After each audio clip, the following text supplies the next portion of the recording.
Hi guys, we are giving you your first look at Google's upcoming Pixel 3 Lite and Pixel 3 Lite XL. The affordable variants of the Pixel 3 and the Pixel 3 XL will feature a similar design language, though will be built using polycarbonate instead of glass. The duo will differ in terms of screen sizes, with the Pixel 3 Lite featuring a display panel measuring roughly 5.5 inches, while the XL model will sport roughly a 6-inch panel. Interestingly, both the Pixel 3 Lite and the Pixel 3 Lite XL will come with a 3.5mm audio socket up top. The USB Type-C port can be found at the bottom, sandwiched between the speaker grills.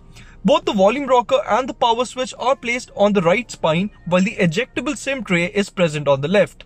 Available in black and white hues, you can also find the distinct-looking neon green power button on the white variant. Apart from the screen sizes, the devices are also expected to differ in terms of the battery capacity. That's all we know about the Google Pixel 3 Lite and the Pixel 3 Lite XL. Thanks for watching.